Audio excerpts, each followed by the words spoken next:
What's up? Welcome in to this Thursday edition of Pushing the Pile, brought to you by FanDuel Sportsbook. Make every moment more. Leger joins us because what I got wrong on Tuesday was we didn't have a Wednesday show. Happy New Year to everybody. We pumped up the Wednesday show at the end of the Tuesday show. We got off the show, and Harry comes up. Harry, who's in the control room for us remotely, pops up on the big screen like the wizard from Wizard of Oz, and he's like, "You have no show on Wednesday. There's what no the show hell Wednesday. are you talking about?" We'll take it. So sorry to everyone that maybe sent in a mailbag question or was postulating them. No mailbag this week, but we'll get back to that next week. We're previewing all the Week 18 games. Week 18, Jesus, last week of the regular season here on today's show. But first, the Pro Bowl rosters were announced, which means snubs. Everyone's favorite. Back when we were at PFF, when I was at PFF, that was like the article that got like the most clicks of any article during this time span was who should have made it that didn't make it. We're going to put the rosters up for you guys on the screen right now to go through them. I'm not going to go through every position. Some notables, no Pat Mahomes making it on the AFC side, but obviously like loaded positional there at QB in the AFC with Josh Allen, Joe Burrow, Lamar Jackson making it. No Baker Mayfield on the NFC side, but that one maybe a little bit more arguable. That's criminal. It's Who could have made it. Is it criminal though? Yeah, it's Baker Mayfield. You make a spot for him, okay? You just however many spots you have, if Baker Mayfield I would fill say those spots, then you just put Baker Mayfield in there. Well, hopefully one of those quarterbacks is going to the Super Bowl and he gets in. Yeah, That's there you go. I remember that happening. Or he would want to go to the Super Bowl. I remember every year it's like Andy Dalton would show up 20 minutes before practice, like he just landed. And in fact, he did just land because all these other quarterbacks would opt out. It was like Brady's not here, Manning's not here, but it's like who's going to come? It was Tyrod Taylor, it was Andy Dalton, it was Trubisky. Yeah, a lot of that. But hey, you said no Mahomes. You said no Mahomes. Yes, Tooney, Humphrey, Smith. Yep. Okay. We talked about it all year. And it was initially the left guard, the center, and the right guard. Now it's the right guard, the center, and the left tackle. And I wonder if they're going to give Joe Tooney some snaps out there at the left tackle spot. Well, you're hoping he doesn't have to play in there, right, at this point. But that's true. What in your opinion, who in your opinion was the biggest snub that you thought got left off this list? I'll start. I thought Bobby Wagner. Now, we talked about this before we came online. I'm so glad Zach Bond got in because usually when it comes to the Pro Bowl, the year you actually make it is from the previous year of what you've done. Like they literally make you usually wait in line a year before you actually get into the Pro Bowl. But I'm glad the voters got this one right because he has been out of this world. He has stabilized that defense at a position where they really haven't had any continuity, probably going back the last 3 or 4 years, right? It's been a turnstile in regards to who's been their middle inside linebacker, and Zach Bond has kind of really brought that together. I mean, he essentially was brought in to be a special teams type guy, right? And so you love stories like that, a guy that was essentially brought in to be a special teams guy. He's found a role. He's been the leader on that defense, and he's led one of the best defenses in football. So I would say I'm glad to see him, but I thought Bobby Wagner for what he's done this year, a Commanders team that a lot of people didn't see going to the playoffs. And yes, Jaden Daniels has a lot to do with that. But if you turn on the actual tape and see Bobby Wagner play, it's like he found the fountain of youth again, which is ridiculous at this year. I think he's like in year 12 or 13 or something ridiculous like that. Also, we were having another candid conversation. Something needs to be done in regards to the outside linebacking position, like the true outside linebackers in a 4-3, because essentially you're getting 6 edge guys in the Pro Bowl, right? Because when you look at all the outside linebackers, they're all edge guys, right? So like on the AFC side is Nick Bonito, right? Khalil Mack and TJ Watt. Those are essentially edge guys, right? They're not traditional 4-3 outside linebackers. Then on the NFC side, Jonathan Grenard. Now, Van Ginkel is a guy that has the versatility the closest to play one inside and outside. Correct. And then Jared Verse is a traditional edge guy. So it's just like guys like Frankie Louvu get snubbed every year. And I thought he should be in some consideration to go to the Pro Bowl. So I don't know if we go back to doing it like they did that 1 year, Kyle, where one team's a 3-4 team and the other team's a 4-3 team. That way, the traditional outside linebackers in a 4-3 don't get shafted. It's not fair. It's not fair at all. I mean, there's a an unspoken for group of individuals that play in the National Football League that do it at an extremely high level. Our defensive ends, are they edge guys? Because some of these guys are playing 4-eye. Some of these guys are kicking down to 3 at times when asked. I would argue that position is more tough than just going out there in a 2-point stance and just being a freak athlete play after play after play. And I heard Will Campbell talk about it this week from LSU. Yeah. He said, look, if you are an edge rusher and you make one play a game, you are going to the Pro Bowl. If you are, you could make 7 plays as a defensive end in that defense you're talking about, and they might not be very sexy. It could be a beating a double team, making a play on run your way, chasing down a play backside, beating a B block or a C block. And this stuff goes unheralded, but unfortunately in our league, which is offensive driven, quarterback driven, points driven, people want to see guys stop that from happening. And what's the easiest way to do that as a defensive player? Go get after the quarterback. So obviously they're going to reward those players at a higher rate. But you and I both know, and Mike knows, there's a lot more going on there. There are more pieces of the machine happening than just, the edge rush. Yeah, and this is something that everyone has known has been a problem for like a decade plus, that a 3-4 outside linebacker and a 4-3 defensive end are essentially playing the same position in more often. Correct. You're not all of a sudden just saying, oh, this 3-4 outside linebacker, let's put him as a 4-3 outside linebacker. It doesn't work like that. Sometimes there's some overlap, but truly the guys who play off the edge, they rush the passer, is a completely different role than the guys who play off ball. There's an off ball and an edge designation. We did it for years at PFF. The All Pro finally came around to making that clear, I think a handful of years ago.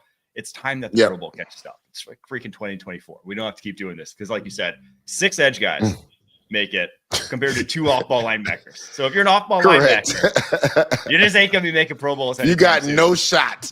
I got a question for you guys, though, about the actual Pro Bowl. Because when I finished being a good, healthy player, we finished the Pro Bowl in Phoenix, Arizona, in Glendale, wherever the hell it was, in the state of Arizona. We did Hawaii for a few years, then we did Arizona, and then it moved to Orlando, and then it became a Pro Bowl games type deal. When I was playing it, I remember I had to tape my ankles, tape my wrists, get my thumb guards on because JJ Watt was coming. I go and watch these Pro Bowl games now, or historically, and we kind of got the sense that these guys were out there as kind of an exhibition, a fun exhibition. And I totally understand that. You don't want to see guys get hurt. I think it was Tyler Eifert that got hurt really bad. Mike, you may remember that. Tyler Eifert got hurt really bad. I separated. These 3 knuckles were laying on my hand this way in the Pro Bowl one year because I shot my inside hand. I got an inside move from a 3-tech, and then the center came and crushed the 3 technique that crossed my face, and these 3 fingers went backwards. And I was like, I don't even know why I'm out here playing. This is going to affect me in minicamp and training camp, and clearly it'll affect me in the season. Are you glad that they're having all these activities that are open to the public? Do you think that's more suitable for this thing? Quarterback accuracy competitions, dodgeball. I want to see fat guys catch the football. That's the kind of stuff I want. I want to see the personalities because it's not like we're the NBA with the helmets off where people get to see our interactions. We need cameras in every huddle, in every group of people. It needs to be like Hard Knock style production. I feel like fans deserve to get to know these football players more as people. 100%. And I do think the shift is necessary because of just the nature of the game, right? It's not, you cannot, after asking players to play 18 weeks and then some of these guys a couple more in the postseason and then come to this game and ask them to even try and doing it injured football, right? In large part. Nobody's healthy at this thing. It's like if they had it at the beginning of the season, it'd be a little bit different. Maybe you'd get a little more juice there, but it's the end of the season. These guys, they want the vacation. They don't want to get their bell rung again. They don't want to risk anything, right? You don't want to be the punter getting hit by Sean Taylor on the sideline. You just don't want to at that point in time. So I think anyone who watched the game the last few years that they still had it was just like, this is not worth tuning into. So I do think there's even more room for creativity from the NFL, and I do think they're trying because it is still like you do want to showcase the fact that these guys are unbelievable talents at their respective positions, that they can do things that no other human being on the planet can do. So the more you can lean into that, the more you'll probably get out of your. I have an idea, Mike. Yeah, it just hit me. You've got these guys there for a week. Their families are there. Obviously, family and extended family, friends come to the Pro Bowl, particularly the fact that it's stateside. Now it's in Florida. A ton of guys are from Florida, Texas, East Coast. You can have so you're going to have childcare there. If you got kids, you got help with childcare. Your wives, girlfriends, whatever, they're going to have a good time. There's a lot of stuff to do, family events. They should just do a Survivor style, like, imagine AFC versus NFC and Survivor with your favorite NFL players for a week. You get a week reality show. You could live stream it. I've been watching the Barstool Survivor series, which has been a lot of fun, and so many personalities you didn't realize existed. I think there would be stars made every year in a non-football sense at the Pro Bowl if the NFL were to take a page out of some of these books and just say, hey, we've got the most sought-after celebrities in sport, and people still don't know these guys very well. It's an opportunity to get to know these players so much more. I mean, we saw a guy, I'll shout out Adrian Colbert, who's a safety. He went on Hard Knocks. He's not an all-pro. He's not a Pro Bowler, but he went on Hard Knocks, and people want to know more about this guy. He becomes wildly popular. How many of those dudes, how many of those situations would come about if we had some sort of challenge that was off the field for the players? I think it would be a lot of fun. I do like that idea, actually. And that's that like the way interesting. That's the way that they're going with the in-season Hard Knocks and whatever, is to try to pull back the curtain as much as possible.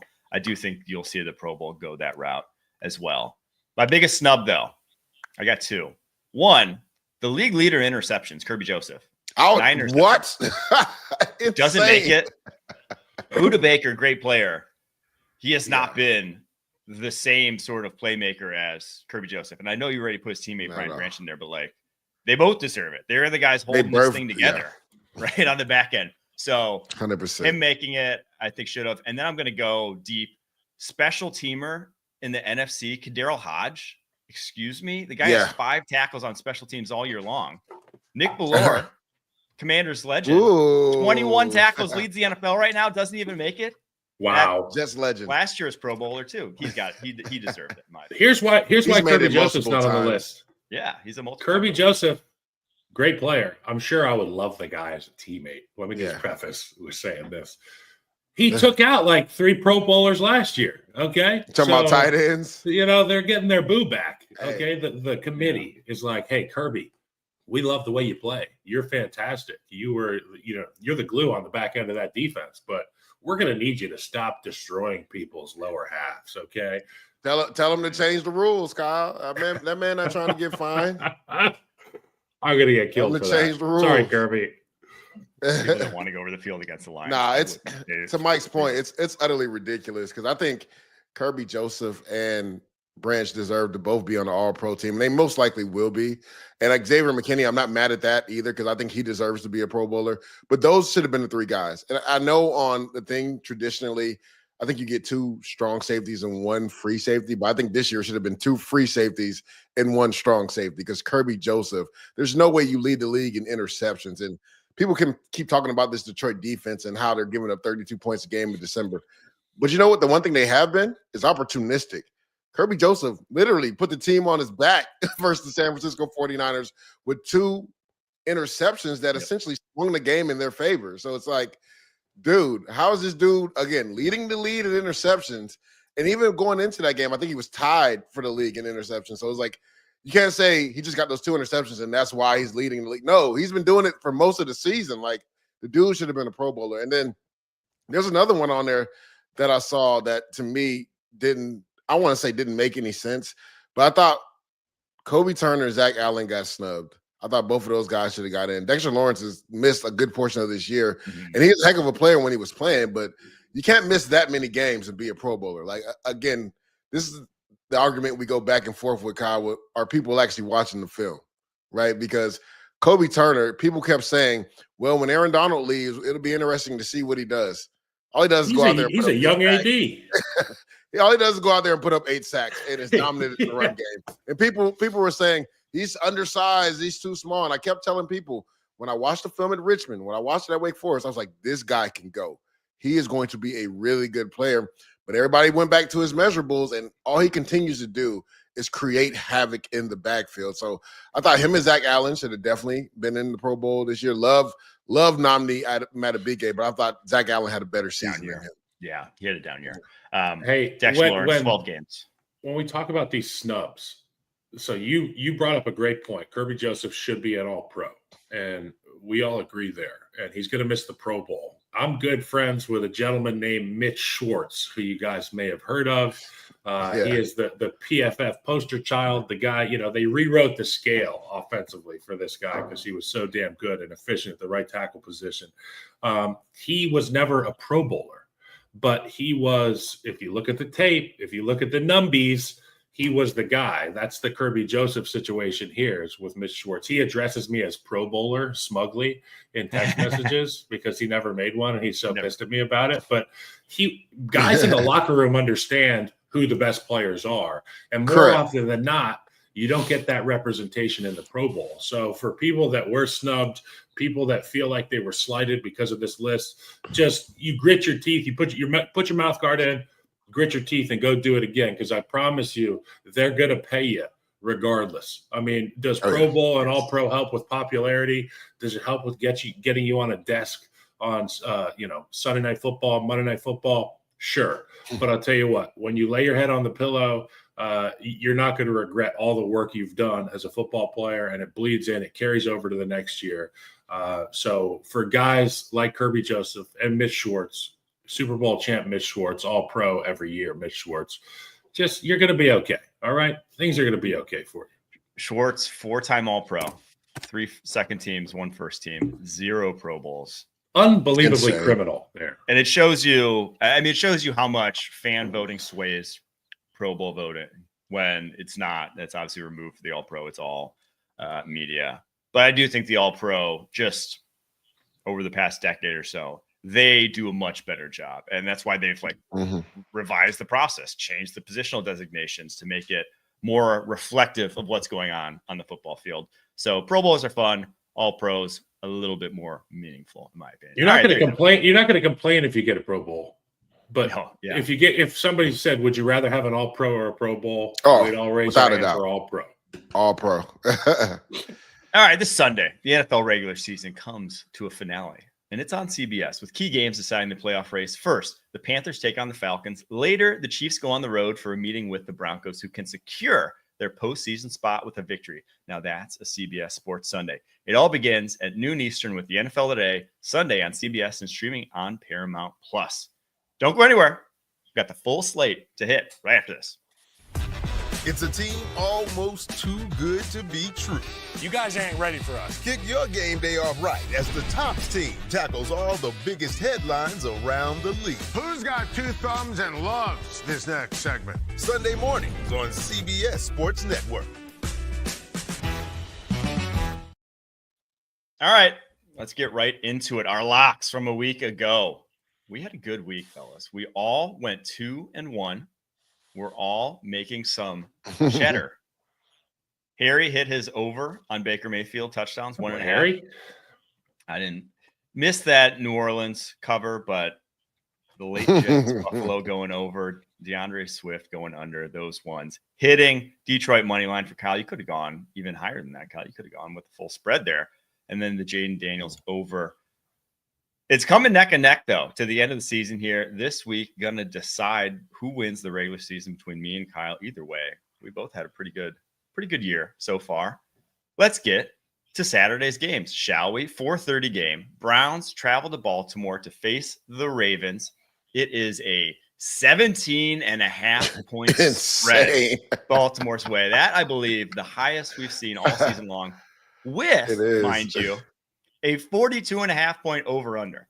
So they're expecting just a comical blowout here from the Baltimore Ravens. And why not? DTR, scheduled to be the starter this week yet again, has been, we keep doing it every single week, but he's been the worst starting quarterback in the NFL this season, one of the worst I've seen in recent memory. And the Ravens still have a little to play for if they lose and the Steelers win, the Steelers would be your AFC North champion. So Obviously, a lot still riding on this game for them. Baltimore getting that 3 seed, securing it, needing a win. How do we see this one playing out, Leger? Yeah, you talked about DTR and his struggles, and I think the reason why they're staying with him, and again, teams don't quote unquote tank, but they're going to try to solidify a top 3 pick. And we already know New England doesn't need a quarterback. The Cleveland Browns need a quarterback in the worst way, right? They probably most likely didn't see themselves in this scenario. I know they didn't see themselves in this scenario because, like me, I thought they had a ready-made team if they just got adequate quarterback play from Deshaun Watson to actually make a run in the playoffs. So they're in a scenario where they didn't think they would be at. And now, the way that DTR has played, he's keeping them in a scenario where they could potentially find their quarterback of the future if things go their way. So you talked about it. Baltimore has a lot to play for. When you look at Lamar Jackson, if he has 5 more passing yards, right, throws 1 more passing touchdowns, he will be the first player to have a season that threw for over 4,000 yards, threw for 40-plus touchdowns, and ran for over 800 yards. First season ever like that. So I could see this being a game, if they get up big at half, that they rest guys, because the Steelers most likely, depending on what happens in this game, will maybe rest guys in the second half. Now, knowing Mike Tomlin, he's going to want them to go out there and actually play good football because they haven't played good football in the month of December, and that's when you got to be playing your best football. 17.5 is a lot of points. They're probably going to cover it, though. They might cover it in the first half.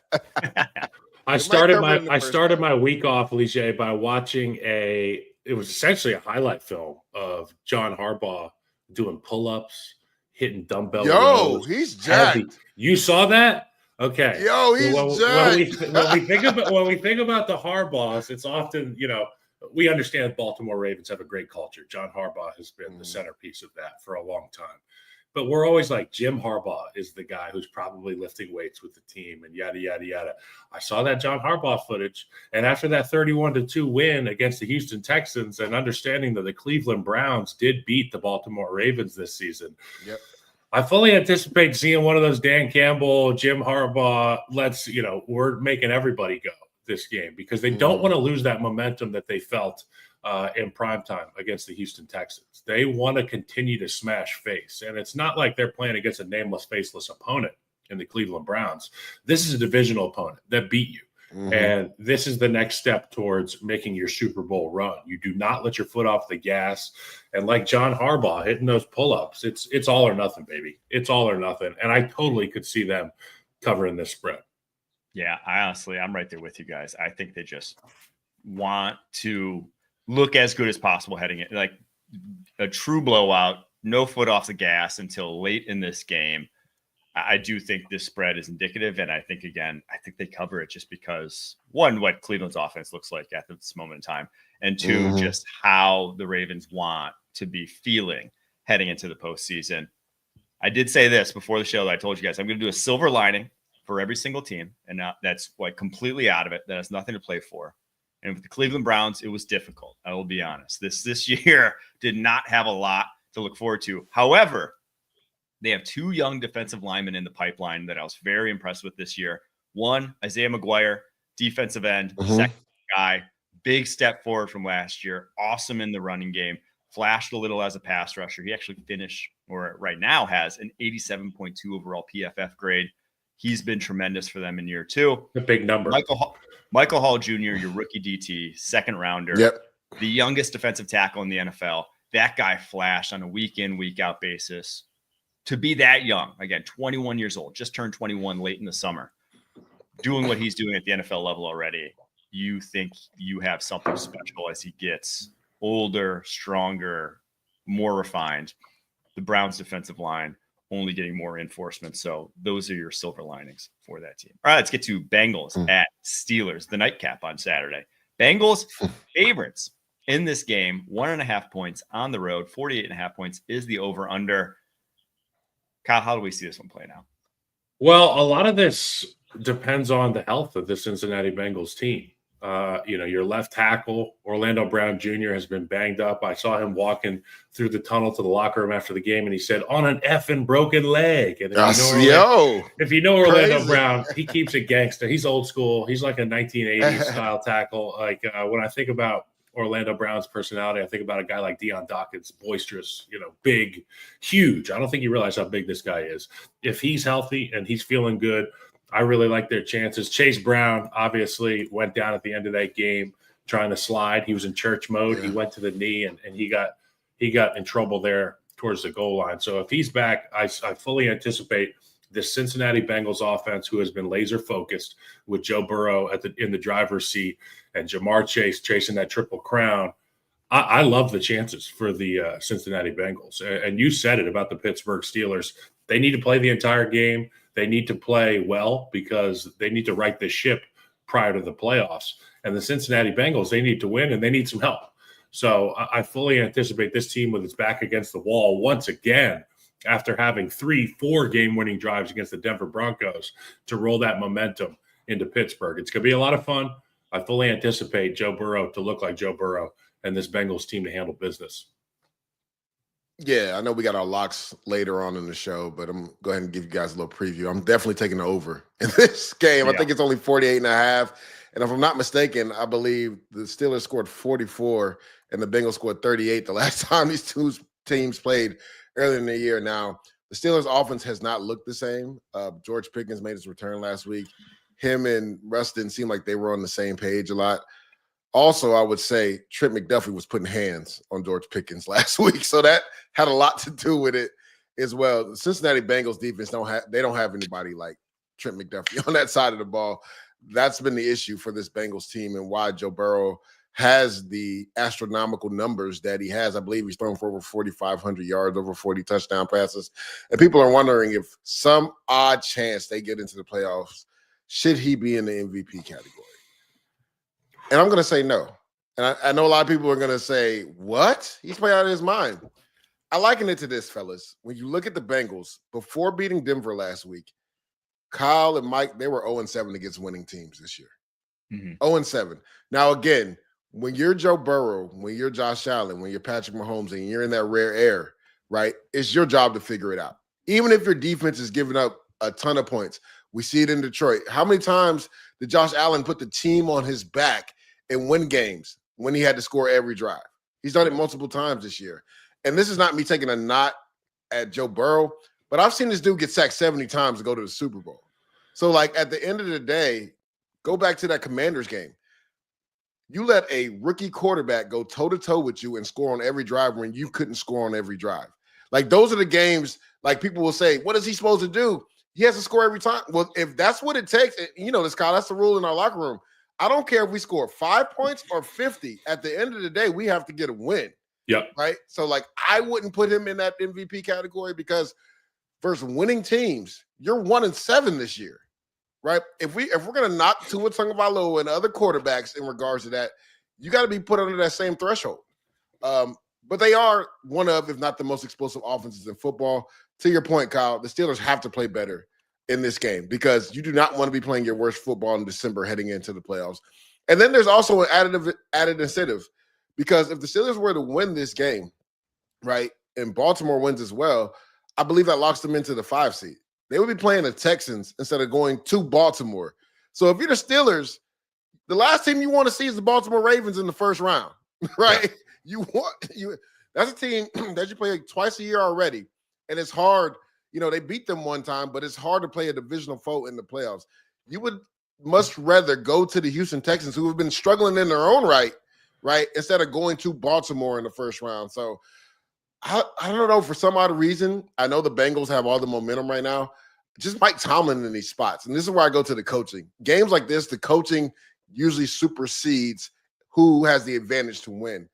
And I'm going to go with the Steelers here. I think they're plus 1.5. They're at home this game. I think for some odd reason, Mike Tomlin is going to pull a rabbit out of his hat, and they are going to beat the Bengals. Well, it sounds like to me, you know something I don't know, because the way that their best player has shown or not shown up in George Pickens, it has been indicative to me of a locker room that doesn't communicate well, and they don't have the ability to say the hard truths. And when I see a guy like George Pickens quit play after play after play, throw his helmet, take his helmet off, show his teammates up, It tells me that this isn't a team that's ready to go win in a big spot. It tells me that this is a team that even if they do win and go play the Texans, I don't trust them to go get a win. I'm an offensive guy, Leger, and I think that there is no remedy for somebody who's red hot and super confident. I don't care if it's Nick Foles with Chip Kelly as his head coach, or if it's Carson Wentz at points in his career. But when you're feeling yourself on the offensive side of the ball, and you know that you've got a quarterback and a guy who can win on the outside, I feel pretty good. Now, if T. Higgins is healthy and Chase Brown's healthy, I got a problem for you Steelers. Like try to figure this situation out, because they got their backs against the wall right now.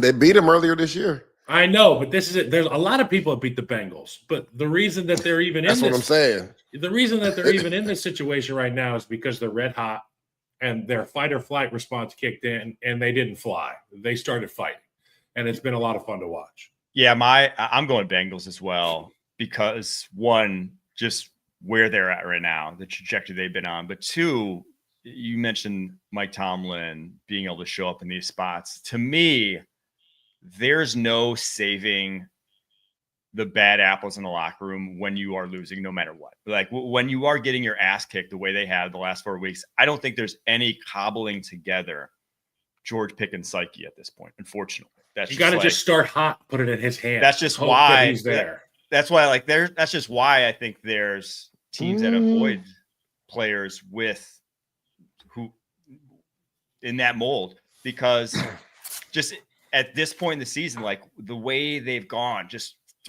three straight weeks now of just getting their ass kicked. Yeah. I just don't think you're going to get his best. I just don't think you're going to get a turnaround from him at this point in time. Maybe in the playoffs, but with as little as is on the line for the Steelers, they win. They probably still won't be in the playoffs. Well, shoot, they'll get that decided for them, obviously, before they even kick off. So they'll know what's on the line. If the Ravens game goes how we think it's going to go, and there's no shot of even getting the division for the Steelers, and it's just purely wild card seeding, I don't think we're going to get their best effort. I just don't. Maybe playoffs. I liken it to this, guys. I think as players, fans, and everything, we tend to have short-term memories. Mm-hmm. This is what Mike Tomlin has dealt with at the receiver position his whole career. Did we forget that? Antonio Brown was the best receiver in football, and yet he had to deal with his antics every single week. Juju Smith-Schuster was doing TikToks on the field and in the locker room. Chase Claypool. Like, this is what Tomlin does, and I hear what you guys are saying, but this is why I respect Mike Tomlin so much. I don't know if you guys ever remember the interview he did. He was like, too many coaches run away from coaching. I run to coaching. He knows how to bring everybody together. He knows his diva, quote unquote, diva receivers, when they have hotheads, he knows how to wrangle them in, right? And this is why I say, like, they'll be fine, because earlier this season, people were saying the same thing with George Pickens. And then he started being an alien and going up top and dunking on people, right? All it takes is George Pickens to get involved, like you said, early in the game. I guarantee he's talking to his offensive coordinator and saying, we got to get this guy 3 or 4 catches early in the first quarter just to get him going, whether it's screen plays, whether it's goal ball. Exactly, right? Because George Pickens is a guy that has to be involved in the game, or his mental just goes other. And that's the thing about coaching. Like, you have to understand and have a pulse of your team and each individual players. And that's why it's a hard job to do. But that's why I think Tomlin is one of the best at doing it, because he has a pulse on the team. Remember, people even like me, I was like, I never will not trust Mike Tomlin. But when he benched Justin Fields when they were 4-2, I was like, that's a chancy move, because if you guys start losing, you could lose the locker room. But he knew the pulse of his team. He knew what his offense needed, and he knew that he needed a quarterback that could be able to throw the ball down the field.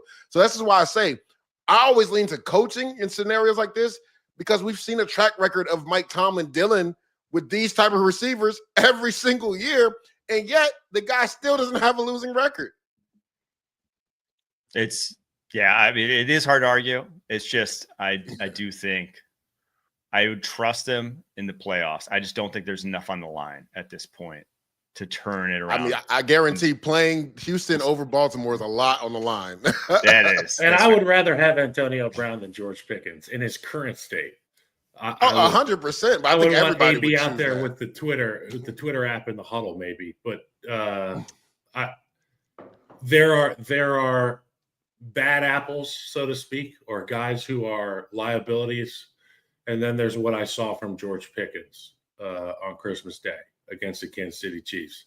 And it's unacceptable. And if you're an offensive lineman, if you're another receiver, if you're a defensive lineman in that group, if you're Cam Hayward, if you're TJ Watt, you have to find a way to get through to this guy and have him understand that he's not just another guy on that team. He is the focal point of their offense. And without a doubt, the proof is in the pudding that when a guy came in the game, in the roster, that could throw the football down the field and give him a chance, we got better. So if you're not going to be part of this game plan, if you don't want to be, I would almost say, the second you sense that attitude coming, put somebody else in there. I don't know. That's why I'm not a head coach. But I'm about to say, who you putting in front of George Pickens? Roman Wilson's back. I'm just saying, you can't play with your helmet off. Okay. You can't play with your helmet off, and you definitely can't catch the ball pointing two fingers at somebody else. And they need to find a way to get him locked in for this football game. All right, let's get on Michael to get him Sunday's right. slate. Carolina Panthers travel to the Atlanta Falcons. Falcons 7.5-point favorites. 48.5 points is the over-under. That's a big over-under for this one. Carolina Panthers, all three of their starting running backs, I guess not starting, but their top three running backs, all ending the season on IR as they put Chuba Hubbard on IR this week, but won't need surgery. Just an end of the season, minor calf injury. How do we see this one playing out, Leger? Atlanta still has an outside chance, right? They need a lot of help from the New Orleans Saints.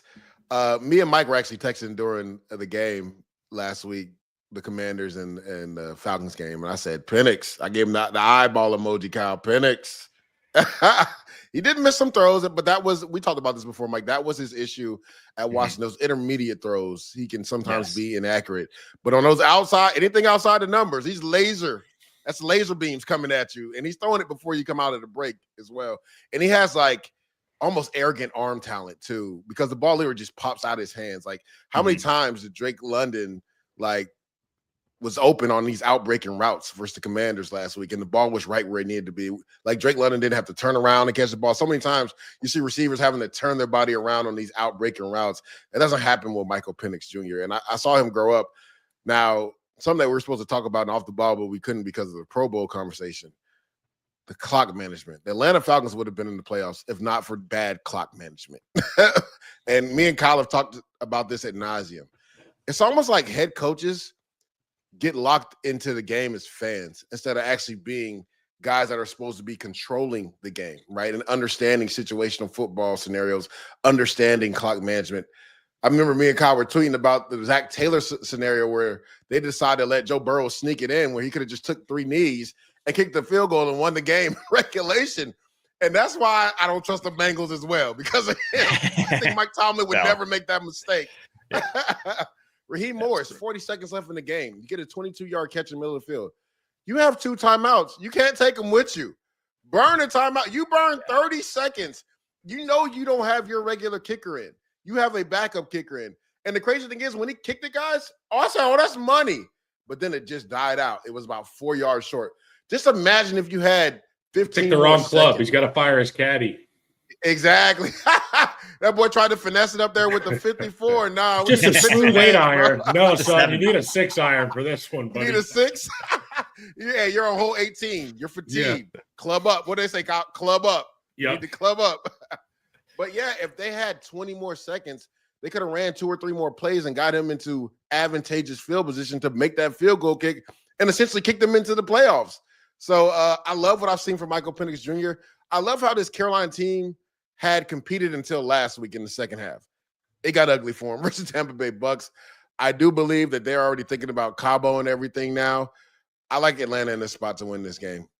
I love Atlanta in this spot as well. And there's so much more to play for than a potential playoff berth for this group. They understand that with Michael Penix, Washington, it spells success for the future. And not only did Michael Penix get his feet wet and get to play in a night game, primetime game against the offensive rookie of the year, it sets them up to have confidence as an offense, confidence as a defense, knowing that we've got a guy on the offensive side of the ball. And Leger, you can speak to this. When there's a quarterback out there for your offense that's giving you a chance, drive in, drive out, there's something that just comes out a little extra from that defense. More energy, for sure. And I think that you couple that with the fact that their division rival, the Carolina Panthers, are figuring out their quarterback situation before our very eyes with Bryce Young. Penix wants to make a statement. Raheem Morris wants to make a statement. These guys are going to be ultra focused, and I fully anticipate the Atlanta Falcons handling business. You come back home to Atlanta after that showing on the road. It's like teams that lose in the Super Bowl that were never expected to go to the Super Bowl. When they get back to the airport and they're all sad on the flight, and then all the fans are there waiting for them saying, you guys were great. You got, thank you, thank you, thank you. That's going to be the Atlanta fans when they get back at the Dome this weekend. Yeah, the Falcons, I'm on them too, and I think they cover 7.5. And the line's not out yet, but one of my favorite bets of the week, I didn't get to be the lock because it's not out yet, but Drake London's over receiving yards. He is going to be the biggest beneficiary of this quarterback move because he's so good on outbreakers. That guy can get up the seam, break it out to that spot between the first level of defenders and the second level of defenders right along the sideline. He's so good at setting guys up for those. Kirk Cousins just didn't have the arm to even put those in the playbook. Now he does. You saw him go over 100 last week. I think he's going to do it again this week, especially with J.C. Horn probably not playing in this game. The only guy you'd feel even remotely confident guarding him. Yeah, from the Carolina Panthers perspective, their silver lining for this year, Bryce Young, man. I mean, I know the stats aren't great, but you just flip on the film week in and week out since he came back and was the starter in week 8, and it's been a guy that looks like a franchise quarterback. His PFF passing grade 9th in the NFL over that span. Now, the numbers, again, don't reflect it. If you're looking at his pure stats, they're not elite by any means, but it's because the talent around him is nowhere near elite by any means. You need multiple wide receivers in the fold there. So it'll come with him. If you're like Carolina Panthers, though, you're feeling a lot better now than you were at this point a year ago. Let's get to Commanders at Cowboys. The Commanders, if they win, I believe, and they are locked into the 6th seed, even if the Packers win as well. So a lot riding on this. You don't want to be the 7th seed in the NFC at this point because that's the Philadelphia Eagles. Probably a lot easier to go to LA and face the Rams. And for the Dallas Cowboys in this one, no CeeDee Lamb. They are now going to end the season with CeeDee, Trayvon Diggs, DeMarvion Overshown, Zach Martin, DeMarcus Lawrence, Dak Prescott, Marquise Bell, and Sam Williams all on IR. It has been a tough go of it for the Dallas Cowboys. That's your silver lining for them because they had injuries galore this year to rob them of what could have been a competitive season. But Commanders, 4.5-point favorites, 44.5 points is the over-under on this one. Leger, how do we see it playing out? Yeah, I like the Commanders in this spot. I thought the Cowboys were gritty up until last week. Same thing kind of with the Carolina Panthers. That second half, it got away from them versus the Philadelphia Eagles. Kenny Pickett, man, was throwing dots left and right. Saquon running with purpose. I think this team, like you said, they've got hit with the injury bug pretty bad. And the one thing is they are playing at home in front of their home crowd. Now, they've been bad at home this year. They've actually been better on the road than they've been at home this year. So I don't know if that does much for them. But Kyle, you can maybe speak to this as well. There was always that feeling when you're playing your last game at home, even though that it technically doesn't carry over into the next year. You just don't want that bad taste at losing at home for the very last game of the season, right? I still like the Commanders in this scenario. Jaden Daniels is unconscious. I mean, the way he was able to drive the ball in overtime, I think everybody on the Falcons knew once they won that toss that they were in trouble. They literally started calling this dude the Slim Reaper. Now, to me, that's Devontae Smith's name, right? Because I think it fits perfectly for him. But Jaden Daniels will take your soul if you give him the ball at the end of the game. Like, he's going to take your soul. Philadelphia learned it last week, 2 weeks ago, Atlanta learned it last week. Like, that dude, if the game is on the line, like, and we talk about most valuable player, right, for their team, again, I know people will say Josh Allen, Lamar Jackson. I don't know if there's a more valuable guy to their team in the league right now than Jaden Daniels at all. So 4.5 points, give me the Commanders all day. They're gonna cover that. Austin Eckler started his 21-day Yep. practice window as well. So good things happening in Washington. We all know the feeling when you see one of your star players come out of the training room into practice. It gives a certain buzz, a je ne sais quoi to the warm-up, the individual period. When you get the OG Austin Eckler out there. So not only going to potentially this week impact their run game, but obviously Jaden Daniels in the past being able to take those checkdowns, giving it to Eckler if he does play. And if not, it'll be a huge boost in the playoffs for the Commanders. But like you said, if Jaden Daniels has the rock at the end of the game, and there's only a handful of players in the NFL I can say this about, I'm going to hammer that live bet every time. I'm going to hammer the Jaden Daniels game winner live bet every freaking time. And not only do we have confidence in him, so does their offense, obviously, because they give him opportunities to throw. At the end of the game, it's like there's not many guys you say, okay, you throw, you're going to make the right decision. Jaden Daniels, one of those guys. So I love the Commanders in this spot.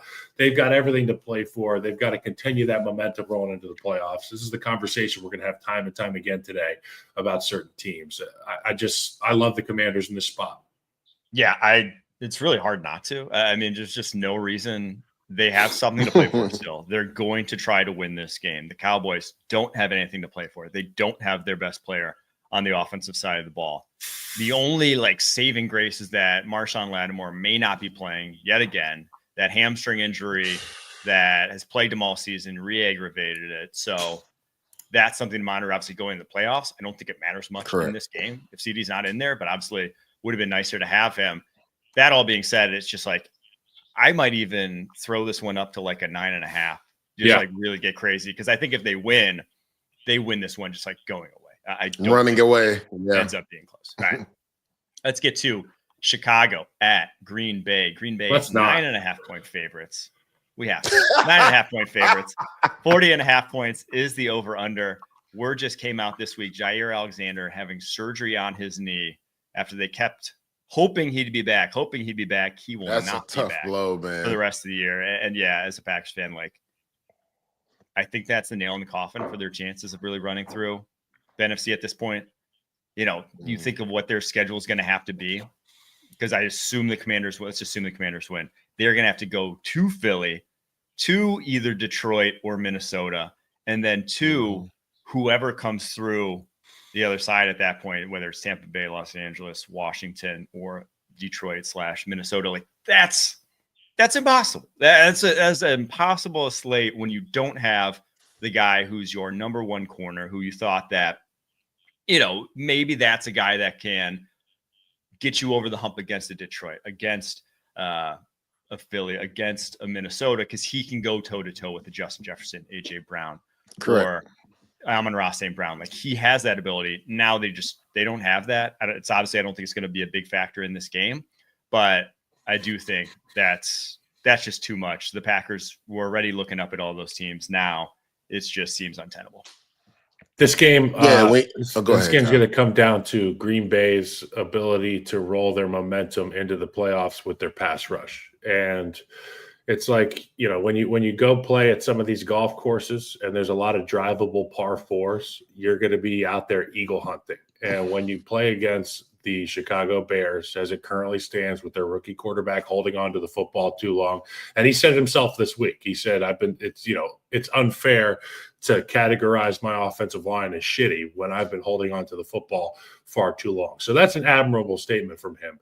But for the Green Bay Packers, they have to understand this. Yes, he holds on to the ball too long. And yes, the Chicago Bears struggle in one-on-one pass protection. Try to find a way with Hafley, the coordinator, to scheme up some of these one-on-ones, get your guys winning, get your guys into a hitting streak from a pass rush perspective into the playoffs, and that'll be the only thing that'll keep you in the game, because you can score points with Jordan Love sometimes and Josh Jacobs.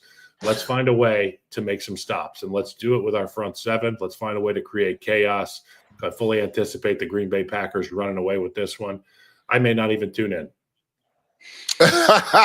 Yeah, I mean, I echo what you guys say. The one thing I will say about this Green Bay team, it seemed like their pass rush was starting to gel and come alive, but I thought last week Minnesota had its best game since Christian Darrisaw went down as far as protection. Yep. Felt like Sam Darnold multiple times was able to get to his third progression and fire away. Those deep dig crossers. Like, he was dotting them up with that play after play after play.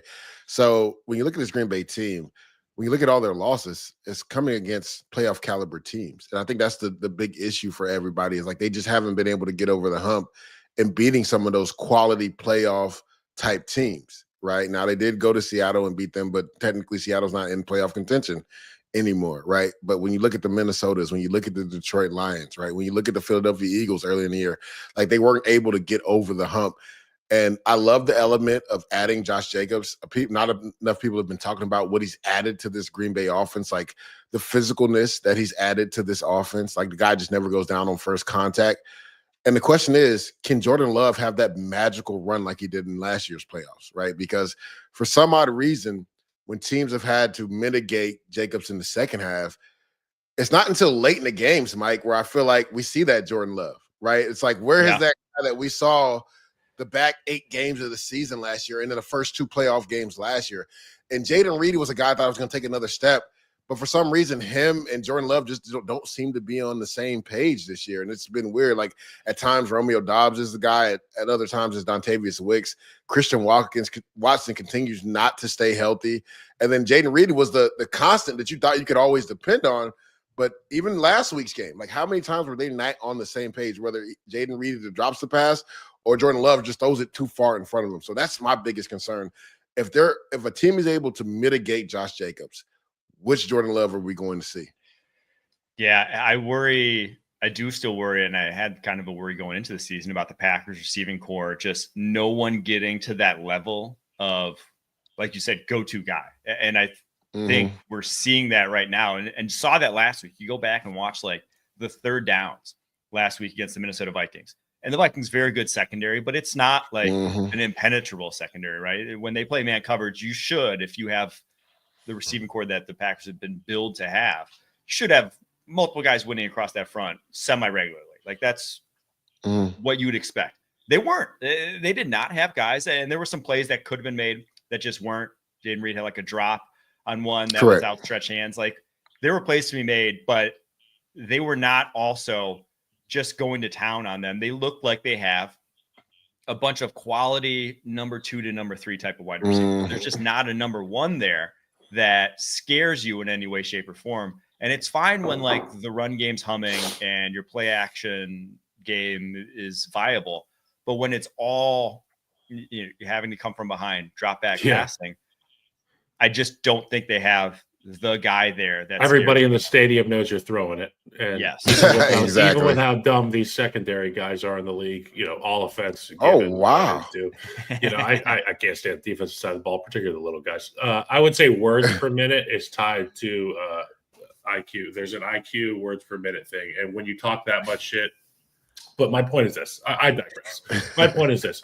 When you know, tell us how you really feel, Kyle. When you know that you are going to throw the football, and everybody in the stadium does, you need real winners. And like these guys are saying, there's too many Robins and not a Batman in Green Bay. And when you got a Batman, it puts everybody on their heels a little bit in that secondary. But when you got guys who aren't true winners, you can be up on your toes. You can play aggressive. You can play that physical brand of football because you have the confidence to do so. All right. I actually don't love the Packers in this one. I think the Bears end up covering. Maybe not winning, but covering. I would take Caleb Williams rushing yards because he went for like 75 or 80 against them in the first week. But when you take rushing yards, that also takes into account sack yardage given up. So I'm not even going near that thing with a 10-foot ball. The silver lining for the Bears that I have, Rome Odunze was as advertised. I know he's 3rd on the team in receiving yards. Talk about Batmans. That guy's a Batman. The yardage total isn't there. Obviously, the offense has its dysfunction. Rome, not the problem. I see people questioning the pick.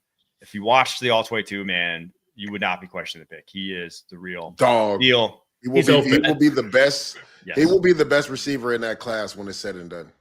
Ooh, I like that. I think he's at least. I said it coming out in the draft, and the tape didn't lie to me. I think he's the best receiver on the Bears already, personally. And then Darnell Wright and Gervon Dexter, second-year breakouts. So you got some young talent in the folder. All right, we're going to take a quick break after that. Going to get to Texans, Titans. Welcome to JJ's. I'll have wait, there's no way I can get a burger? No chance. But you can have the NFL on CBS streams live on Paramount+. Oh, hang on. There's a toy. All right, we're going Texans Titans. First of what is a couple games this week where one team is not trying to win and the other team's actively trying to lose, because the Titans are currently picking second overall. They obviously want their quarterback of the future in a great position to do so. But the Texans, they have nothing to play for. They're the 4 seed. They're not going anywhere. So they're not going to be playing their starters this week, even if that offense still needs to get back on track. So the Titans are 1.5 point favorites. 38.5 points is the over-under. Let's just zoom through this one. You guys got to pick in this one either way. I think the Titans are actively trying to lose. I'm taking the Texans. Texans. Davis Mills ain't half bad as a backup, too. It's like he's been there for forever. Yeah. It's not correct. Like they're throwing nobody out there. So he's like the guy with the big neck. I mean, the interesting thing is if I'm D'Amico Ryans, I'm playing my starters for at least a quarter. Kind of like the Steelers. They haven't played well. Like, we need to be playing better heading into the playoffs. Silver lining for the Tennessee Titans. Great rookie class. Tavondre Sweat's a home run. J.C. Latham, solid. You probably, in retrospect, would have liked to have gone elsewhere. And I think I said that at the time, that it was just like they were better players on the board, but still good as a left tackle for a rookie. And then Jarvis Brownlee, probably a top 5 rookie cornerback. So a good rookie class there for the Titans. Jacksonville Jaguars at Indianapolis Colts, another meaningless game. Colts 5.5 point favorites, 45.5 points is the over-under. Not sure if any Anthony Richardson in this one, but guys got to pick either way. I think the Colts are shot. I think the Jaguars win this game. Yeah, give me the Jags. After losing to the Giants last week, and the whole thing with McAfee and the Colts going to war, like I think the players are just mentally shot on that team. Like, you had an outside chance to get to the playoffs. The Broncos even lose for you as well. Yeah. So if you went out, you go to the playoffs, and you lose to the Giants, who have been trying to actively lose to get their quarterback. Like, there's no coming back from that. Give me the Jags. Yeah, actually, I kind of like the Jags too. Silver linings. Jaguars. Walker Little, your left tackle that you drafted 4 years ago and then just sat behind Cam Robinson. Once they traded Cam Robinson, he's been awesome. 16th highest graded offensive tackle in the NFL. They obviously signed him to an extension, very solid, knowing he'd be awesome. 3 years, $40.5 million. That is an absolute steal for how good he's been. Your Indianapolis Colts, some silver linings. To me, it's that this wide receiving core is actually like, it's going to be freaking good for the next few years. Now, Alec Pierce, I think, needs to get out of there still. I think he needs to be much more of a role player than he is in that offense. But Adonai Mitchell, if he just can get his head on straight and get to that playbook down pat, he is so unbelievably talented. And Josh Downs, like that receiving core could be one of, if not the best in the NFL next year with how much young talent they have in it. They just need to see those guys take a step forward. Before we go, Mike, don't they kind of remind you of the Packers, like from a year ago, like that receiving core? The thing is, will anybody take that next step to be the guy? Like Pittman's like, he's like right at that threshold, and you need him to like take one more step to be the guy. Yeah, Pittman's definitely like not a 1, right? If you're just ranking ones around the NFL, he's not a go-to number 1. He's awesome if he's your possession number 2. The thing is, Adonai Mitchell has like number 1 type of talent.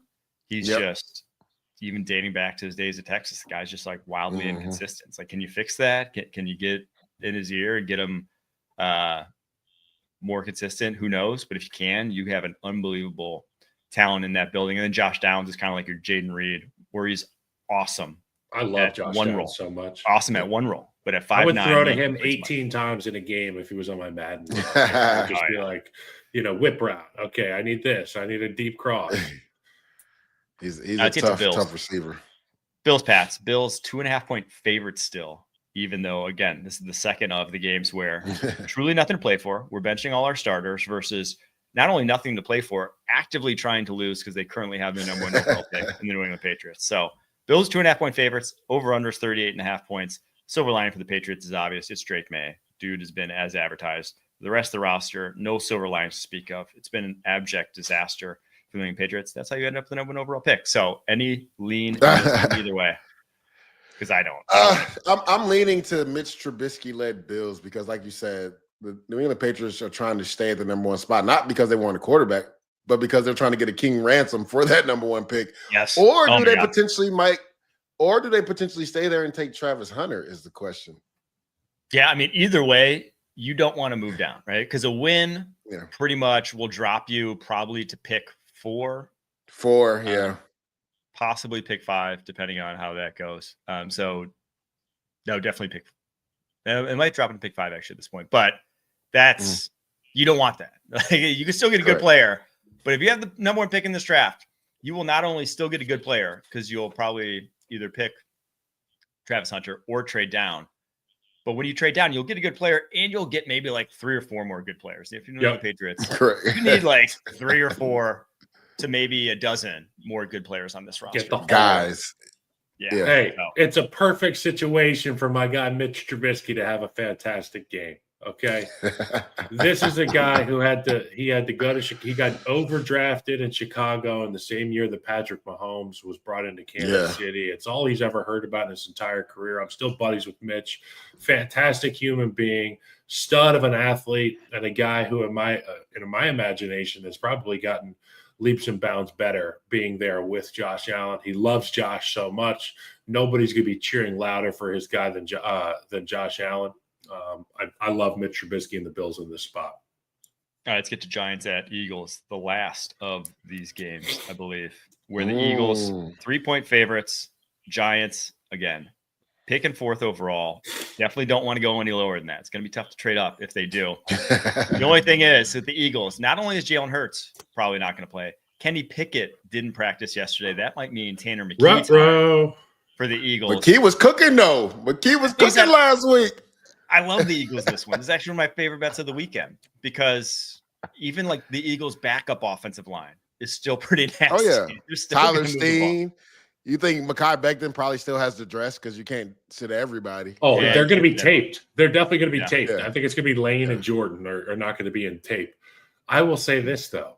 You know that flag that Nick Sirianni has on the side of his hat? What is it? What's that flag? Italy? Italian, right? You know, there might be some inside business there. There might be a little mob business there. They might throw this game because the Giants. That way the Giants can't get their quarterback. The Giants keep going back down the list. Okay. And you know what? We already heard Saquon say he's not going to be out there. I think they should give Big Dom, the headset. They should be like, hey, Dom, you ever wanted to be a head coach? And he's like, oh, hey. They might let Dom be the head coach and say, they might give him a quarter. You can run power 64 times to our 3rd string running back, but we will not be winning this game. Dom's like, understood.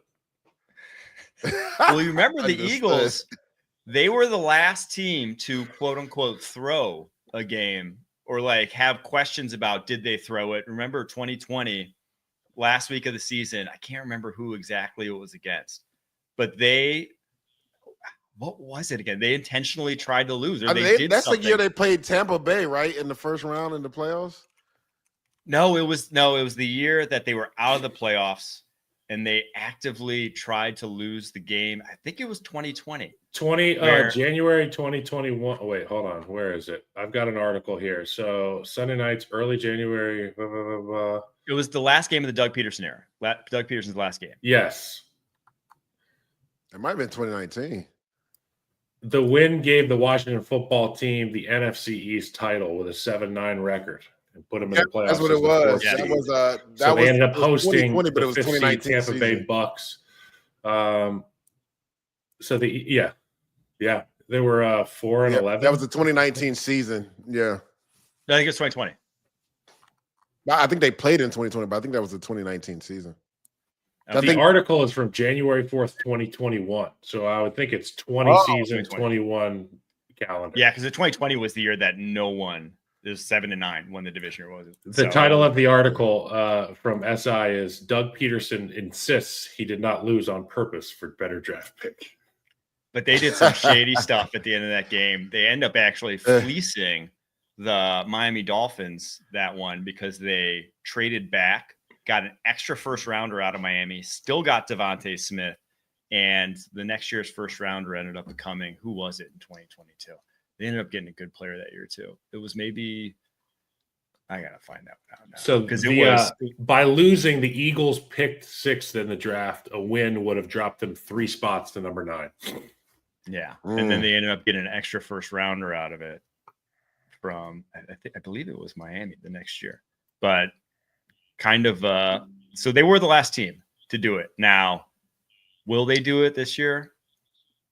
Who knows? Makes sense, man. Divisional rival. Why would you want to give them to your quarterback? Peterson opted to not attempt what would have been a 22-yard field goal try on 4th and goal at the 5 after a Marcus Epps interception gave the offense the ball at the 15. The coach had Jalen Hurts try to pass on 4th and goal at the 5. It was incomplete. It was Hurts' final throw of the night because Nate Peterman, was it who came in for quarterback? It was the second string quarterback.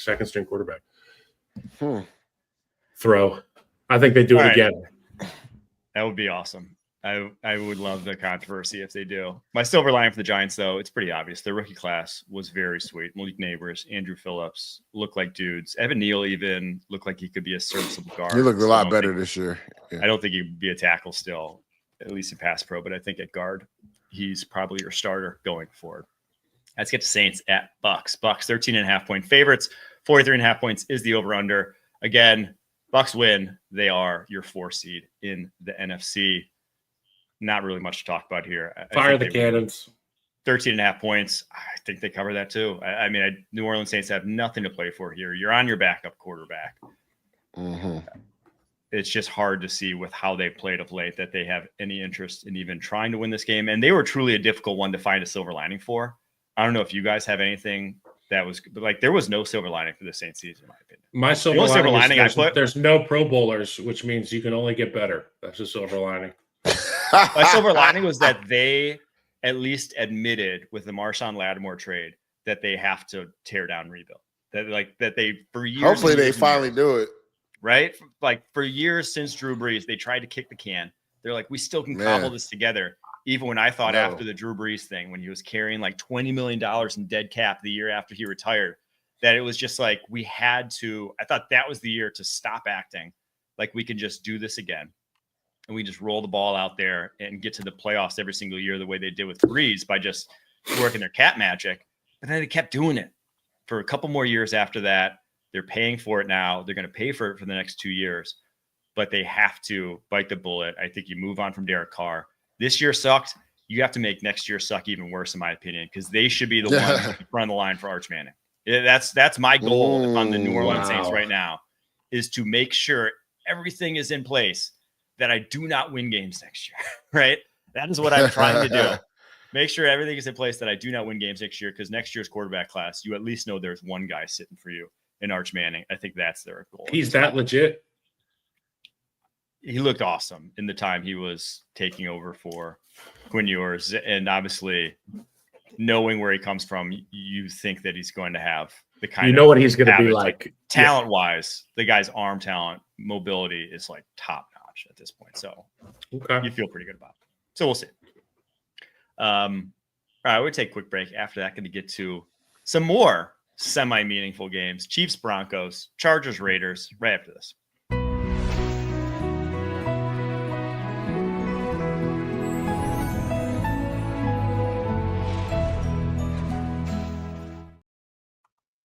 Chiefs, Broncos, 9.5-point favorites at home. 38.5 points is the over-under. Obviously, Carson Wentz, your starter in this one. Kyle, let's start with you. What do you think we see from old Wentzzy? Dude, it's either going to be one of the worst things we saw all year, or one of the most pleasant surprises we've seen all year. One thing I can guarantee is that Carson Wentz, at a number of junctions in this game, will flex his athleticism. If you're not going to have your best players on the field, that means that there are going to be a few swing offensive linemen in there. I'm imagining Joe Thuney and Creed Humphrey at the very minimum are on the sideline with their wrists taped in an emergency situation. But there's going to be guys like Wanye Morris, Kingsley Suamataia. Thanks, Renner, for the preseason pronunciation tape on that. I think I've nailed it. There are going to be some pockets that are less than desirable. And Carson Wentz is going to have the opportunity to get out of dodge. And with the way that these edge rushers and the interior rushers, you talked about Allen and Bonita, with the way that these guys get after the quarterback, it's going to be your blind side and right up your field of view is going to be in question. So we're going to find out how much youth Carson Wentz has in those legs. We used to love his athleticism. And if it's only 1 week, it's 1 week, Carson. Lay it out there on the line. It's like Adam Sandler on The Longest Yard. You just got to play your nuts off for this one game and beat the Denver Broncos and force your division rival to go home, hit the ski slopes. I think it'll be a lot of fun. It's going to be can't miss TV. Obviously, I'm rooting for the Chiefs in this one, but at the end of the day, the Broncos should handle business, guys. The Broncos should handle business against Carson Wentz. Oh, trust me, the Chiefs want the Broncos to handle business. We were talking about potentially the Eagles throwing a game to hurt the Giants. Do you think, Kyle, that the Chiefs want the Bengals to somehow get into the playoffs? Dude, No, that narrative doesn't scare me at all. I was there in 2021 when Joe Burrow and Jamar Chase came to Arrowhead, and Dan Sorensen and the rest of the secondary had a little bit trouble adjusting. And I think our guy Jamar Chase had like 220 yards, and I'm over there on the sideline without a headset, and I'm talking to myself like, hey, maybe we should rotate somebody over there. At the end of the day, look, the Chiefs take tremendous pride in winning games, particularly against divisional opponents. And I think that regardless of who is coming into the party, whether it's Joe Burrow or Joe Dirt, they don't care. They just want to win football games. It's part of their culture. It's like if you were to say, Tom Brady and the New England Patriots were afraid of X, Y, or Z team entering the playoffs, I would say that you're wrong. This team is just better than the Cincinnati Bengals. In fact, I think this version of the Kansas City Chiefs would almost invite that because they hate Cincinnati so much. It's not a fear thing. It's a respect thing for Joe Burrow. Joe Burrow's done it. We've seen it time and time again. But let's not kid ourselves. This is not the same team. It's not the same defense that came and beat the Kansas City Chiefs at Arrowhead. And that poor taste is still in their mouths. Anytime I say anything positive about Joe Burrow, I get flooded in my mentions by Chiefs fans who just can't wait to point out how much better the Chiefs are than the Bengals and Mahomes, Burrow. And, the latter of those two, the conversation is always up for debate, and I'm here to listen to it. But at the end of the day, the Chiefs ain't scared of nobody. And, yeah, I think you're going to get your best shot from the Kansas City Chiefs. Granted, it's with Carson Wentz and a bunch of backups. But that matters to them. And these guys train all year for an opportunity to get into a game.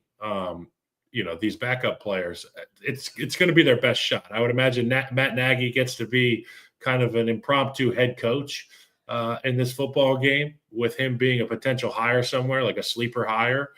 And it could be a lot of fun. Either way, the Broncos should win this game, and you are going to get your best shot from the Kansas City Chiefs. Yeah, my mom used to have a saying, Mike.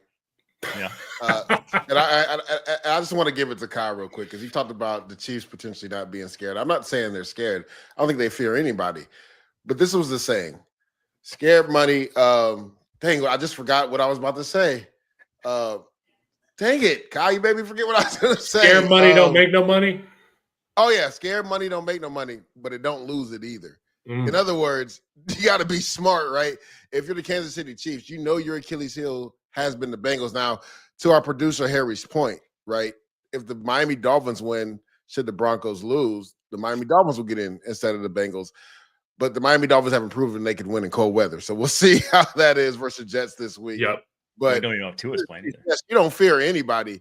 But trust me and believe, they don't want the Bengals. The rest of the AFC doesn't want the Bengals in just because of what Joe Burrow and that offense can do. They can go toe-to-toe with anybody, right? Again, scared money don't make no money, but it don't lose it either. I tend to agree that the Chiefs, if they had their pick, the Bengals would be the last of the teams that are potentially in. All right, let's get to Chargers at Raiders. Chargers 5.5-point favorites. Raiders obviously still trying to cobble together whatever is left of their draft ability because they're picking 8th right now. If they win this game, they might not even end up. They would end up 10th in the draft, which would be that's crazy. Nowhere near striking distance to go get a quarterback in this draft class.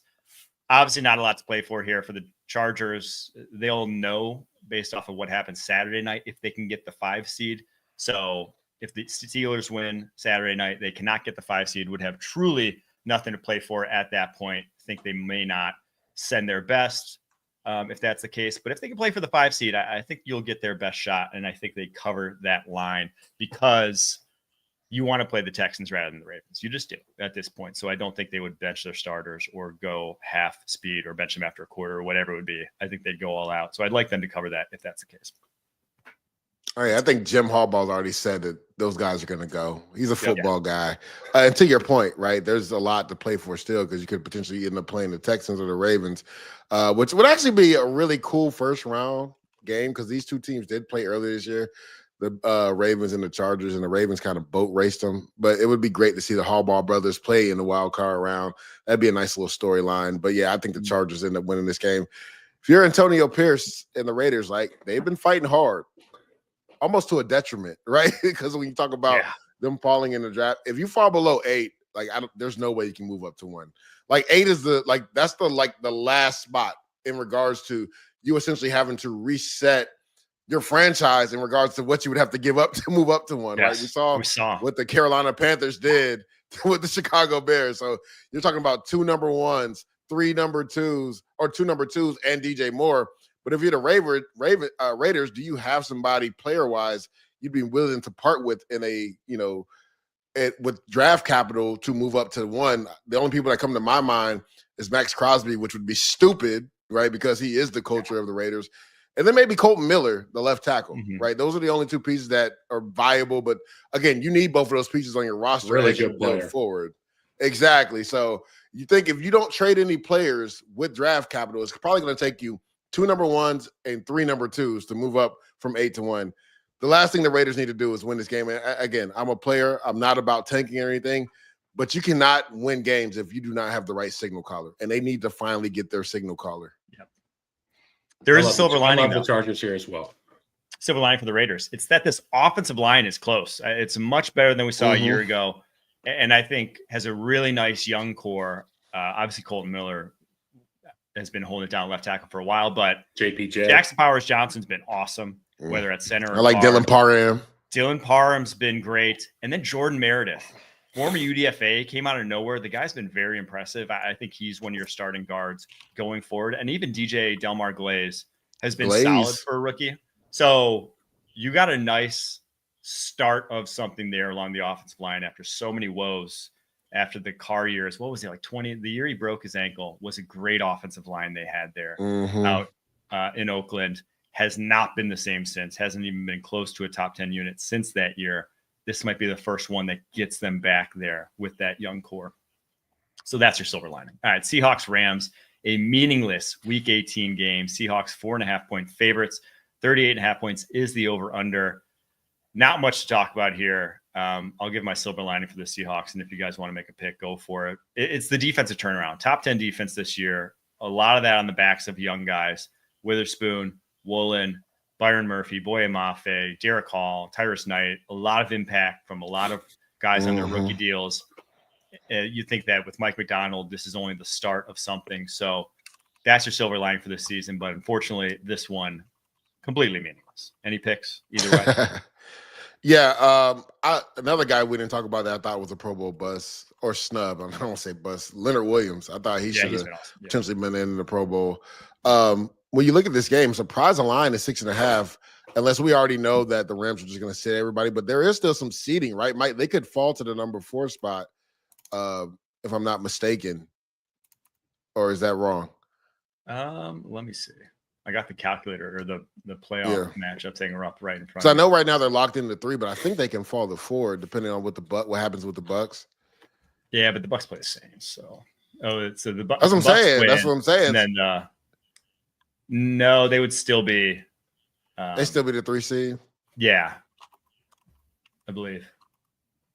Okay, the Tampa Bay Bucks would be a 3 seed. So there's some seeding. That's what I'm saying. So that's why I'm surprised the line is so favored for the Seahawks. Because I'm like, the Rams don't have a lot to play for because you want to be that 3 seed just in case something happens where you potentially get the second game at home, right? Say the 2 seed loses, you potentially get the home game. So I'm like, I'm surprised this line, unless, Vegas knows that Sean said, you know what, 3 to 4 seed doesn't matter that much to us. We're going to rest everybody. But it's like, if you're the Rams, what? And the crazy thing is the Rams actually haven't played that well the last couple of weeks when you look at what they've done on offense. Like, they need to be playing really good going into the playoffs. if I have a chance to lock up the 3 seed, like I'm playing everybody this game. So like I'm surprised the Seahawks are favored by almost a touchdown in this game.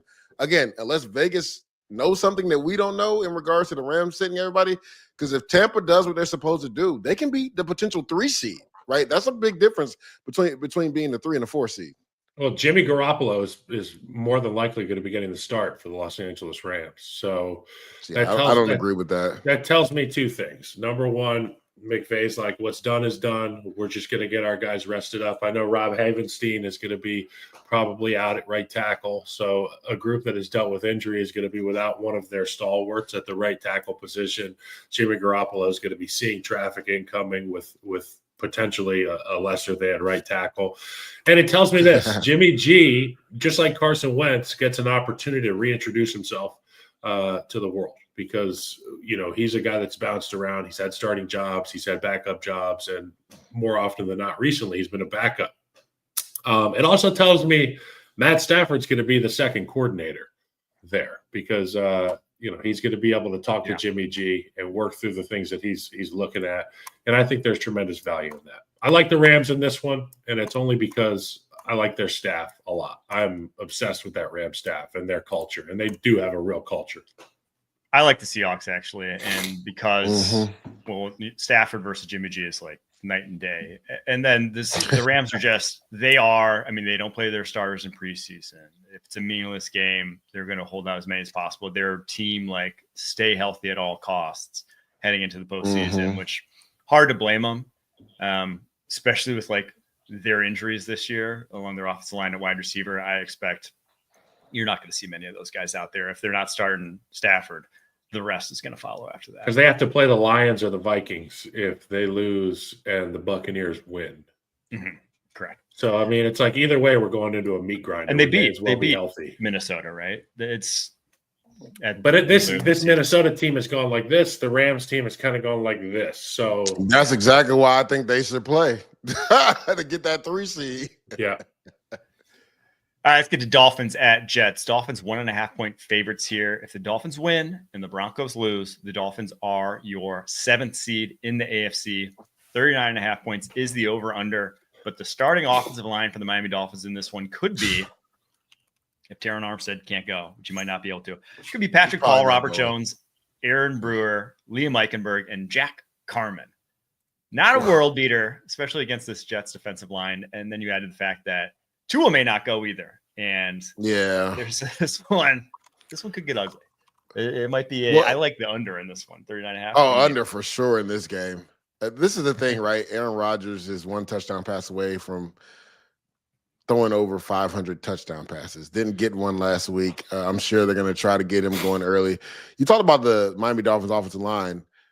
Even if Tua's healthy, I maybe not play him in this game, right? Because Tyler Huntley, the one thing he can do is avoid pressure. We saw last week, right, versus the Browns, him do it multiple times. And actually, he was really efficient throwing the football in some inclement weather. So it'll be interesting to see his maturation if he is slated to start again and for Tua Tagovailoa.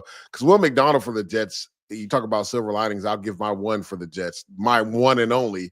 Will McDonald seems like a surefire first-round pick, right? That was a pick that a lot of people scrutinized. And I told people after seeing him at the Senior Bowl and watching the Iowa State film and saying he was playing out of position at Iowa State, this kid has freakish athletic ability, right? He just needs to get in the weight room and then really just have a maturation period in regards to setting up his rushes. And we've seen that this year. I mean, he gave Deion Dawkins fits last week versus the Buffalo Bills. It's ridiculous. It's things that you cannot coach. When we talk about being able to bend on the edge, right?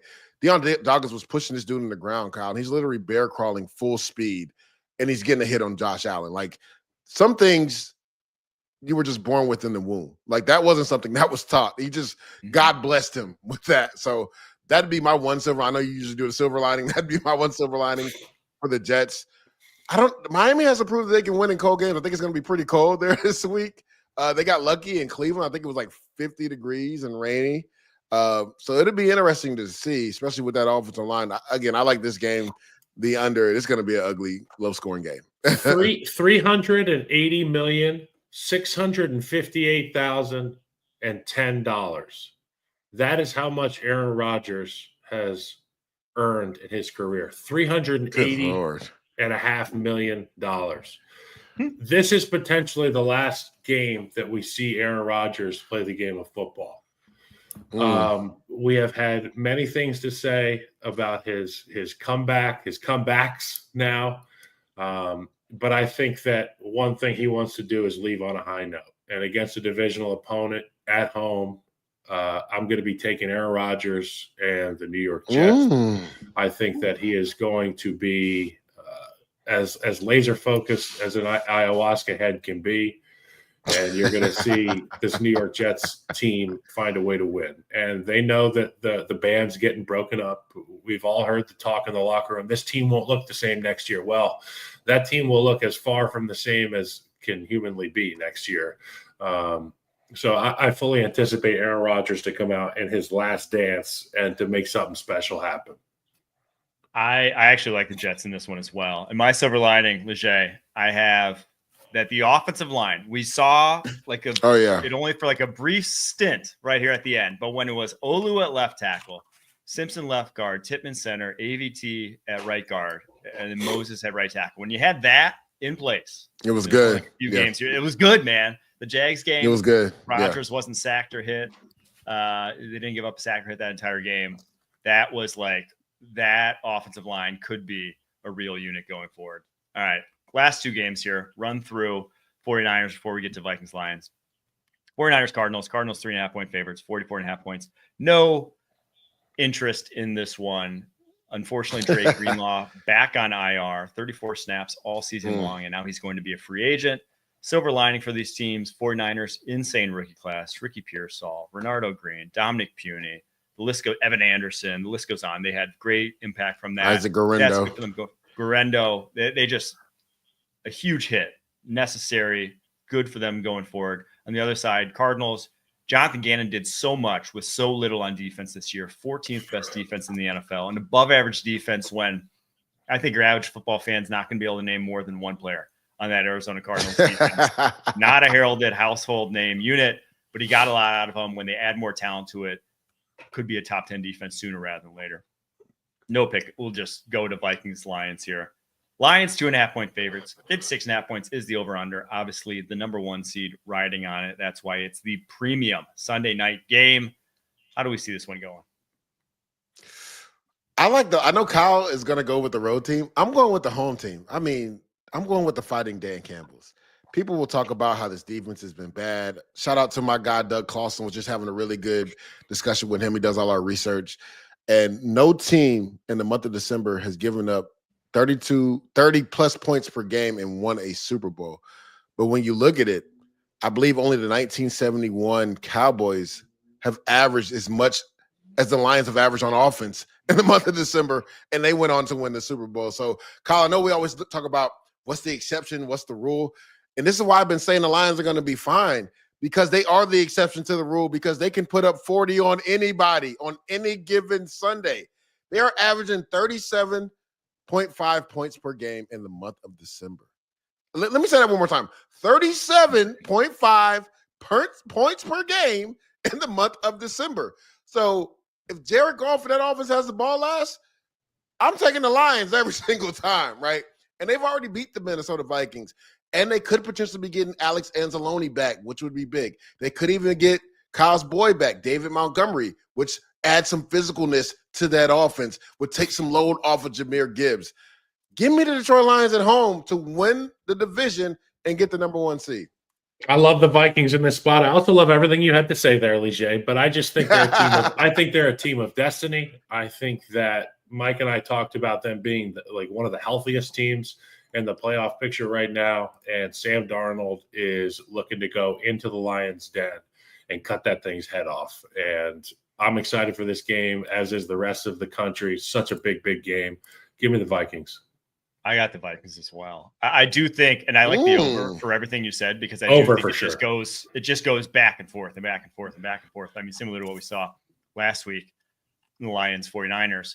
But I think the Vikings, what scares me about the Lions and their defense in this game is that they really haven't changed up stylistically what they do. You lost your top corner, you lost your pass rush, and they're still fighting as if they have those guys. And you got to play a little bit. You got to switch to like a bend, don't break style of defense. You got to have those corners getting some more off coverage, especially when you're going to be asking them to go physical at the line of scrimmage, man coverage against Jordan Addison and Justin Jefferson.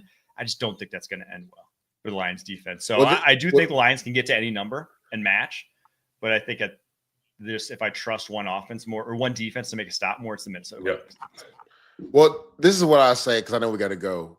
When you look at the Lions, yes, schematically they haven't really changed much. Aaron Glenn is who he is, and I agree that sometimes they maybe should go a little bit more zone. But the thing is, when you look at what Sam Darnold has done with the way the offensive line is protected, he's been able to get to his third progression and cut people up. So it's like either 1,000 paper cuts or you give up one big blow, or you got a guy like Kirby Joseph who turns it over. And that's the thing. Like this defense has given up enough points, but look at what they've done the last 2 weeks. Multiple turnovers. They're opportunistic. So my thing is, will Sam Darnold make that one mistake like he did last week versus the Green Bay Packers to kind of shift that game into their favor, where he threw that pass where he shouldn't have thrown it when he was under duress? Will that be the changing point of this game? Because we know Jared Goff and that offense is going to take care of the football, right? And this is what the Detroit Lions have done. They've given up a ton of yards, ton of points, but they've been opportunistic, right? Kirby Joseph, we talked about earlier, leads the league in interceptions. Brian Branch will punch the ball out of your hands as well. I think that could maybe shift the game to the Detroit's way if Sam has that one crucial turnover that the Vikings can't overcome. And he's been known to from time to time. So we'll see. It's going to be a fun one either way. Let's get to our locks of the week. Mine, I'll kick it off. I have the 49ers Cardinals going under 42.5. They've been all year long. Those NFC West matchups have been dogfights, low-scoring games. I have the Seahawks going -4.5 to the Rams, not starting Matt Stafford. And then I have Ravens, Browns going under 41.5. I don't know if the Browns score a point. Kyle, what you got? I've got Joe Burrow going over 2.5 touchdowns, so got to get to 3 against the Pittsburgh Steelers. I got the Chargers -4.5 versus the Raiders, and I've got the Vikings Lions over. I know I picked the Vikings, so if you want to tail me on that one, sure. But for my pushing the pile bet, it was going to go over. Yeah, I have the Atlanta Falcons -7.5. I believe Carolina has already kind of packed it up. You talked about it, Mike. Their top 3 running backs won't be playing in this game. Maybe no J.C. Horn as well. Cincinnati, Pittsburgh over 48.5. I see me and Harry are on the same wavelength when it comes to that. Pittsburgh scored 44 last time versus Cincinnati, and Cincinnati can put up points with anybody. So I like the over in this game. And guys, when it comes to the end of the season, and Kyle can speak to this, man, look at incentives, right? If a guy is close to hitting his incentives, go with that play. We've already heard Baker Mayfield talk about how important it is for Mike Evans to go over 1,000 yards. Now, that number has fluctuated. It hasn't really been locked in, but I like him to go over 100 yards either way. All Mike Evans needs is 5 more catches and to go over 85 receiving yards to get a $3 million incentive bonus. Let me say that one more time. 5 receptions and over 85 yards. He gets $3 extra million. Baker Mayfield has said it's more important to him than it is to Mike Evans. He's going to make sure his top guy gets his incentive. I think they run away with this game versus New Orleans Saints, and Mike Evans goes absolutely crazy. Love that. Sadly, no Marshawn Lattimore, Mike Evans rivalry anymore, but I agree. I love that bet. Man. All right. That's our show for today. We'll be back on Sunday night. Until then, keep pushing.